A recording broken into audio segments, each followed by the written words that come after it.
പല ആൾക്കാർക്ക് ഈ റിലേ എന്ന് പറഞ്ഞാൽ എന്താണെന്നുള്ളൊരു സംശയം കണ്ടിരുന്നു.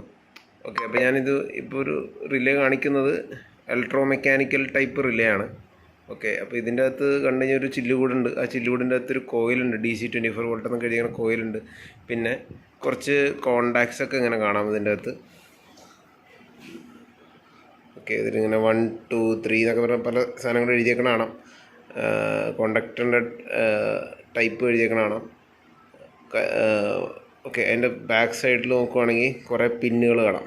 അപ്പോൾ ഞാനിത് ഒന്ന് അൺബോക്സ് ചെയ്യുക, അല്ലെങ്കിൽ അൺബോക്സ് ചെയ്തിട്ടുള്ളൊരു റിലേ നമ്മുടെ കയ്യിലുണ്ട്. അപ്പോൾ അത് വെച്ച് ഞാനൊന്ന് മനസ്സിലാക്കാൻ ശ്രമിക്കാം. ഓക്കെ, അപ്പോൾ ഇത് ബേസിക്കലി ഇതൊരു കോയിലാണ്. നമ്മളൊരു കോണ്ടാക്ടറിൻ്റെ വീഡിയോസിലൊക്കെ കണ്ട പോലത്തെ ഒരു കോയിലാണ് ഈ കാണുന്നത്.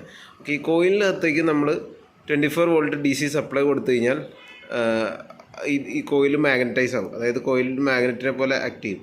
അപ്പം നമുക്ക് ഇവിടെ ശ്രദ്ധിച്ചു കഴിഞ്ഞാൽ ഈ ഒരു പർട്ടിക്കുലർ ഏരിയ ശ്രദ്ധിച്ചു കഴിഞ്ഞാൽ ഒരു കോണ്ടാക്റ്റാണ് ഈ കാണുന്നത്. അതായത് കണ്ടോ, ഇതിൻ്റെ അകത്ത്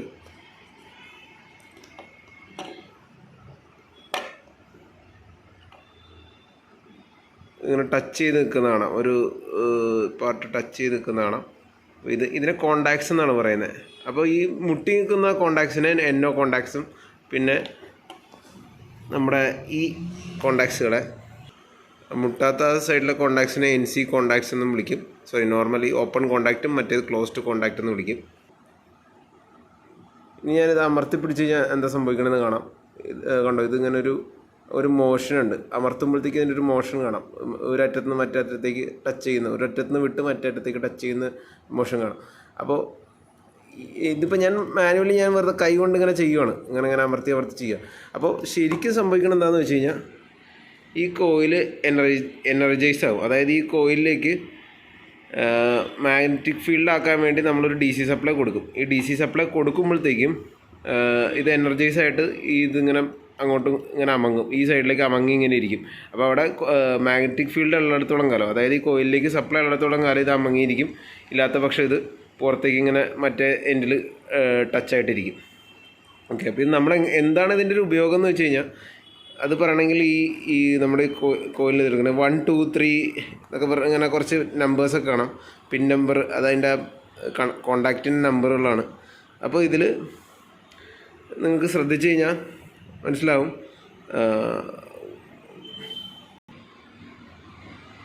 നമ്മുടെ 5ഉം 8ഉം കൂടി ശ്രദ്ധിച്ചാൽ 5ഉം 8ഉം തമ്മിൽ ബന്ധമില്ലാത്ത പോലെ ഇങ്ങനെ വരച്ചേക്കണതാണ്. ഇതിലിങ്ങനെ ശ്രദ്ധിച്ചാൽ മതി. 5ഉം 8ഉം തമ്മിൽ ബന്ധമുള്ള രീതിയിലും 5ഉം 6ഉം തമ്മിൽ ബന്ധമില്ലാത്ത രീതിയിൽ ഇങ്ങനെ ടച്ചായിട്ട് നിൽക്കുന്ന രീതിയിൽ വരച്ചു.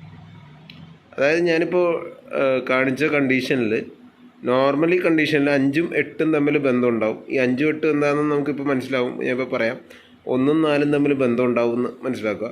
അല്ലാത്ത കണ്ടീഷനിൽ 3 6, അതായത് ഞാൻ അമർത്തി വയ്ക്കുന്ന കണ്ടീഷനിൽ 8ഉം 6ഉം തമ്മിലും ആയിരിക്കും ബന്ധം ഉണ്ടാകുന്നത്. 1ഉം 3ഉം തമ്മിലായിരിക്കും ബന്ധം ഉണ്ടാകുന്നത്. അപ്പോൾ ഇതെന്താ സംഭവം എന്ന് പറഞ്ഞു കഴിഞ്ഞാൽ, നമ്മൾ ഈ ബാക്ക് സൈഡിലുള്ള ഇതിൻ്റെ പിന്നുണ്ടല്ലോ, ഈ പിന്നിനാണ് ഈ നമ്പേഴ്സ് കൊടുത്തേക്കുന്നത്.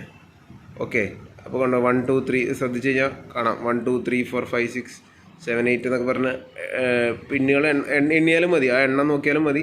അല്ലെങ്കിൽ നമ്പർ ഇവിടെ കൊടുത്തേക്കണം കാണാം. കുറച്ചും കൂടി ക്ലിയർ ചെയ്ത് കഴിഞ്ഞാൽ ഇവിടെ നമ്പർ വരുന്ന കാണാം. അപ്പം നമ്മുടെ ഇതിൻ്റെ അകത്ത് ഓരോ കണക്ഷൻസും, അതായത് ഞാൻ ഇതിൻ്റെ കോണ്ടാക്ട്സ് എന്ന് പറഞ്ഞ സാധനത്തിൻ്റെ ഓരോ കണക്ഷൻസും ഓരോ പിന്നുകളിലേക്കാണ് കണക്ട് ചെയ്തേക്കുന്നത്. ആ പിന്നുകളിൽ കണക്ഷൻ വന്നു പോകുന്നുണ്ട്. അതായത് ഇപ്പോൾ 1 2 3യിലേക്ക് കണക്ഷൻ വരുന്നുണ്ട്, ചിലതിലേക്ക് കണക്ഷൻ വരുന്നുണ്ട്, ചിലതിൽ നിന്ന് കണക്ഷൻ പോകുന്നുണ്ട്. 8 പിന്നുണ്ടെങ്കിൽ ഓരോ പിന്നിലും വയറ് വന്ന് ഇറങ്ങി പോകുന്നുണ്ട്. അപ്പോൾ നമ്മൾ ഇതിനെ മാഗ്നറ്റൈസ് ചെയ്യുമ്പോഴത്തേക്കായിരിക്കും കണക്ഷൻസ് ഒരു പർട്ടിക്കുലർ രീതിയിൽ പോകുന്നത്. അതായത് ഉദാഹരണത്തിൽ ഞാൻ പറയുകയാണെങ്കിൽ, ഇപ്പോൾ നമ്മൾ 8 എന്ന് എഴുതിയേക്കുന്ന ആ നമ്പറിലേക്ക്, അതായത് 8 എന്ന് പറഞ്ഞാൽ പിന്ന്, 8 എന്ന് പറഞ്ഞ നമ്പറുള്ള പിന്നിൽ ഒരു സപ്ലൈ വന്നിട്ടുണ്ടെന്ന് വിചാരിക്കുക. അത് നമ്മുടെ ഈ കോയിൽ മാഗ്നറ്റൈസ് ആവാത്ത ഒരു കണ്ടീഷനിൽ അത് പോകുന്ന ഇതിലേക്കായിരിക്കും, 5ലേക്കായിരിക്കും പോയിക്കൊണ്ടിരിക്കുക. അതേപോലെ തന്നെ 1 എന്ന് പറഞ്ഞാൽ ആ പിന്നിൽ വന്നേക്കുന്ന ഒരു സപ്ലൈ അത് 4ലേക്കായിരിക്കും കയറിപ്പോയിക്കൊണ്ടിരിക്കുക. അപ്പോൾ അതൊരു നോർമൽ കണ്ടീഷൻ എന്ന് വിളിക്കും, അല്ലെങ്കിൽ നോർമലി ക്ലോസ്ഡ് കോണ്ടാക്റ്റ് എന്ന് ആ ഒരു ഇതിനെ വിളിക്കും. അതിൽ ഒന്നിൽ വന്ന സപ്ലൈ 4-ലും 8-ൽ വന്ന സപ്ലൈ 5-ലും പോയിക്കൊണ്ടിരിക്കും. ഇനി നമ്മൾ ആ കോയിൽ എനർജൈസ് ആക്കുന്ന ടൈമിൽ എന്താ സംഭവിക്കണമെന്ന് വെച്ച് കഴിഞ്ഞാൽ 1-ലുള്ള സപ്ലൈ 3-ലേക്കും 8-ലുള്ള സപ്ലൈ 6-ലേക്കും കയറി പോവുകയാണ് അതിൻ്റെ സംഭവിക്കുന്നത്. അങ്ങനെ നമ്മുടെ പല സർക്യൂട്ടുകളുടെ ആവശ്യമനുസരിച്ച് നമുക്ക് ഈ ഒറ്റ ടൈം ഒരു സപ്ലൈ വേറെ സ്ഥലങ്ങളിലേക്കൊക്കെ എത്തിക്കാനും ഒക്കെ ഉപയോഗിക്കാം. ഞാൻ അതിൻ്റെ വിശദീകരണം വേറൊരു ഇതിൽ പറയാം. അതായത് ഇപ്പോൾ നമ്മുടെ ആ റിലേ കണക്ട് ചെയ്യാൻ പറ്റിയൊരു ബേസാണ് കാണുന്നത്. ഓക്കെ, അപ്പോൾ ഈ ബേസിൽ ഞാനിതിങ്ങനെ ഇറക്കി വയ്ക്കാൻ പറ്റും നമുക്ക്. ഓക്കെ, കറക്റ്റായിട്ട് ആ ഹോളുകളുണ്ട്. ആ വെട്ട് നോക്കിയിട്ട് ഇതിലൊരു വെട്ട് പോലെ ഉണ്ട്, ഇങ്ങനൊരു സൈഡിൽ വെട്ടുണ്ട് അതിൻ്റെ. അത് നോക്കിയിട്ട് നമ്മൾ ഇറക്കി വെച്ചാൽ മതി. ഇതിൻ്റെ അകത്ത് കറക്റ്റ് ഇതിലിങ്ങനെ ഇറങ്ങിയിരിക്കും.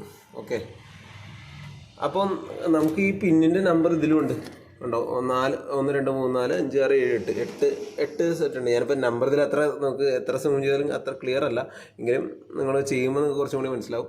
അപ്പം നമ്മൾക്ക് ഇവിടെ വയറിൻ്റെ കണക്ഷൻസ് ചെയ്യാം, മനസ്സിലായോ? ഇവിടെ വയറിൻ്റെ കണക്ഷൻ ചെയ്തിട്ട് ഇപ്പോൾ ഒരു സമയത്ത് നമുക്ക് നമ്മൾ നേരത്തെ പറഞ്ഞ പോലെ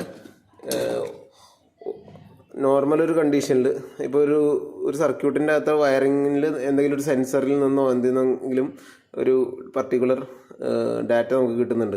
അതപ്പോൾ 8-ൽ നിന്ന് 5-ലേക്കും 1-ൽ നിന്ന് 4-ലേക്കുമാണ് ആ ടൈമിൽ നമുക്ക് ചെയ്യേണ്ടത്. ഇനി ആ സെൻസറിന് എന്തെങ്കിലും ഇപ്പോൾ ഫോർ എക്സാമ്പിൾ ടെമ്പറേച്ചർ സെൻസ് ചെയ്യുമോ അങ്ങനെ എന്തെങ്കിലും ചെയ്യുകയാണെന്ന് വെച്ചോ. അപ്പോൾ നോർമൽ കണ്ടീഷൻ ടെമ്പറേച്ചർ വലിയ കുഴപ്പമില്ലാത്ത സമയത്ത് 8-ൽ നിന്ന് 5-ലേക്ക് 1-ൽ നിന്ന് 4-ലേക്ക് പോകുന്ന അവസ്ഥയിൽ പ്രശ്നമില്ലാത്തൊരു ടെമ്പറേച്ചറാണെന്ന് വിചാരിക്കാം.